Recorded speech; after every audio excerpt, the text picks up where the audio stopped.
Hi, this is Tim of the 1916 Company. Welcome and thanks for logging on. If you love this watch, email me. I am still Team Mosso at thewatchbox.com. It's still in the description below. It is still your purchase and pricing email question line for buying this or any watch you see on any of our platforms. Reach out to me for pricing. I am Team Mosso at thewatchbox.com. Behold, the second generation of the Lange Söhne Zeitwerk. The original launched in 2009, immediately won the Elegance, or effectively Best Picture at the Oscars of Watchmaking, and it did so as a German watch at a Swiss competition. Fast forward to 2022, and we get the watch you see here. 41.9 millimeters in diameter in platinum. This is the second generation Zeitwerk. 41.9 in diameter and svelte at only 12.9 thick. And from lug tip to lug tip, 49.7 with a 20 millimeter spacing between the lugs. 2019 heralded the arrival of many of the technologies that would create the Zeitwerk 2, and it arrived in the form of the Zeitwerk Date. Now, that isn't here today, but the Zeitwerk 2 is. And you could see it's slimmer than ever. Sitting under 13 millimeters thick with a sloped bezel, it will slide underneath a dress cuff. Now, on my wrist, it's still a fairly broad watch at almost 50 millimeters, so I'd recommend a wrist really my size or larger to wear this. I think you do need the 16 centimeter circumference wrist.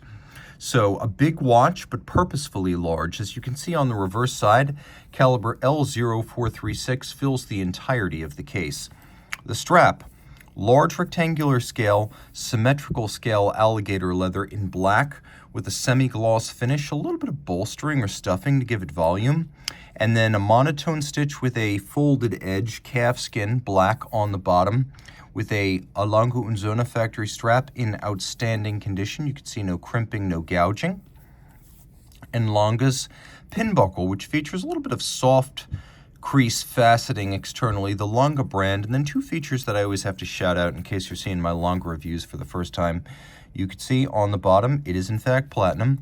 The bridge at center is elevated over the prongs, so when it sits on top of the strap sits flush inside it. Then you have this retaining bar. So if you're like me, you have a small wrist, you're going to use the smallest hole or maybe even punch a smaller hole. That little retaining bar prevents the strap from getting pinned on the pin, as a very tightly strapped watch can sometimes be hard to extricate from the wrist. Not the case with this little retaining bar. Now the case is very distinctively Lange. The main choice that Lange has to make with each new model is, do they do a satin mid-case? And sometimes they don't, but here they do, and I think given the size of the watch, that's a good choice. It creates a little bit of a visual distinction between the bezel and the case back, so it breaks up the sheer expanse of the metal. And of course, dating back to the very first Lange watches of the modern era in 1994, we have these stepped lugs that actually step out from the case band. There's a little bit of a soft bevel that diminishes as we move away from the case down the lugs, and you can see the lugs are polished. We have a distinctive crown that has an incredibly deep and sharp knurling. This crown has been a feature of the Zeitwerk since the very beginning in 2009. And although the architecture of the barrel and springs has changed, winding the Zeitwerk remains one of the great tactile pleasures in all of watch ownership. Now, they've often said that if you get a Lange, the canonical three are the Lange 1, the Dotograph, and the Zeitwerk, of which the Zeitwerk is by far the most unusual. Now, since we are approaching the jump of the hour here, I want to show you something. One of the changes made over the years to the Zeitwerk, as we approach the jump, behold the time bridge. That's what this frame is called. Now take a look right here over at the minutes. Notice how it didn't prime itself?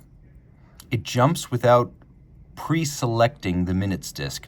A lot of older Zeitwerks would have a little bit of a premature jump of the disc.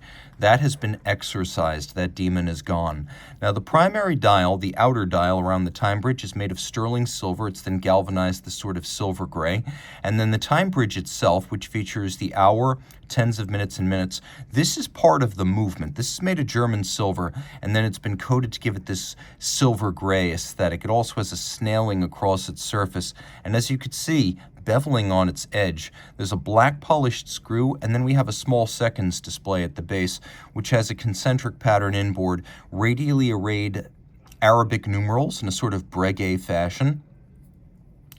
And it does feature stop seconds. The hands for seconds and power reserve are in white gold, with the power reserve indicator up at the top now indicating a span of 72 hours, twice the Zeitwerk's original 36. It's always a pleasure, isn't it? Now, you've always been able to adjust the minutes and the hours manually in a relatively quick fashion, but one element inherited from the Zeitwerk date is that you no longer have to spin quite as much if you are far from the current time when resetting the watch, because we now have a jumper that sits on the case flank that allows us to adjust the hour independently. And of course, this time bridge, designed after the Guttke's Semper Opera House 5-minute clock at the Dresden Opera House. So that's where this design comes from. Turn it all over, and we have both technical changes and aesthetic changes on caliber L043.6. So the most obvious changes are to the barrel and the bridge for the remontoir. So the barrel now contains 2 mainsprings, and so it has twice the power reserve. You can also see that the actual shape of the ratchet wheel has changed, and there's no longer a separate bridge with 3 mounting screws holding the upper arbor of the barrel effectively to the bridge. So it's just as well braced as before, but it's not quite as dramatically anchored. And now we have this lovely double solarized ratchet wheel held in place by 3 fired, well, I should say they're not fired. This is a fired screw. This is a polished screw.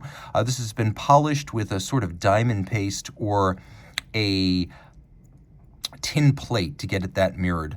Taking a quick look, you can see just how richly satin finished this snailing or solarization is, and that it's doubled, that it reverses direction from the center disc to the outer, which you'll also note, if you could see it, I don't know if we have quite enough magnification here, but all of these teeth in the winding system, intermediate teeth, ratchet wheel, and crown wheel, they all feature micro beveling on their side, which is incredibly difficult to do and time consuming.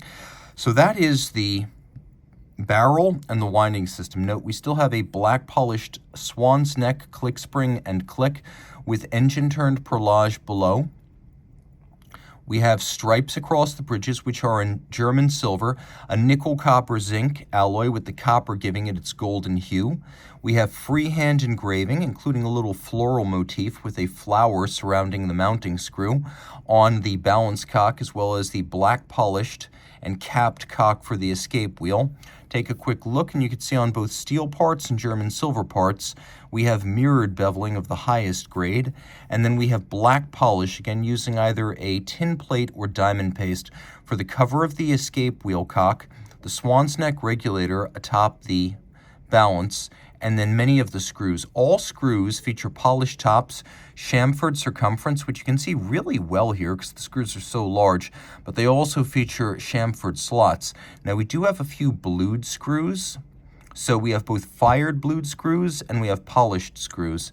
Okay, technically speaking, we still have a 2.5 hertz beat rate, so 18,000 vibrations per hour, and easier to see when I stop the balance, but it is now a free-sprung balance. The earliest Zeitwerks were not, so you have these variable inertia eccentric screws on the rim of the balance, and by turning them in and out in pairs symmetrically, you can change the polar moment or turning force to adjust the timing. The swan's neck is mostly decorative. It's only used for very, very slight adjustments. You can also see the presence of an overcoil hairspring, which is a feature used on very few Lange watches and very fine Lange watches. It allows this watch, which is adjusted in a chronometer style 5 positions, to keep consistent time in every position, because the hairspring with an overcoil has a more centered mass and less tendency to add or subtract time in different positions. All this pivots on 61 joules, and you can see aesthetically the bridge for the remontoir has changed quite a good deal. It's no longer a broken arrow, it's now straight through from the pinwheel air brake that slows down the transmission of energy through to its mounting on the opposite side of the bridge. And then we still have a locking lever, 2 third wheels, and if you could see, there is a blued hairspring between those third wheels. That is the remontoir. Once a minute, energy from the barrel is transferred to that spring.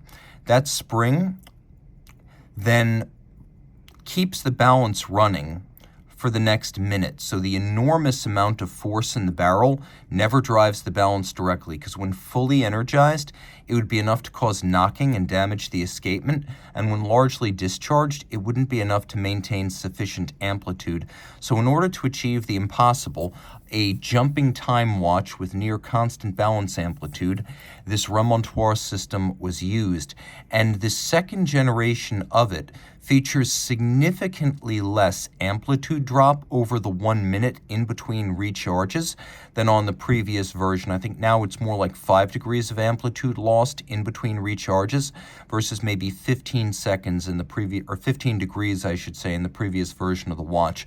So even within the scope of the remontoire, it has been technically improved. And again, German silver bridges and plates, a nod to the way watches were made back in the 19th century at the height of East German watchmaking. That is where this watch has been made in the modern era. 30 meters water resistant, so don't go swimming with it, but in all other regards, this is an everyday watch that's everyday durable. Reach out to Team Mosso at thewatchbox.com for purchase and pricing details.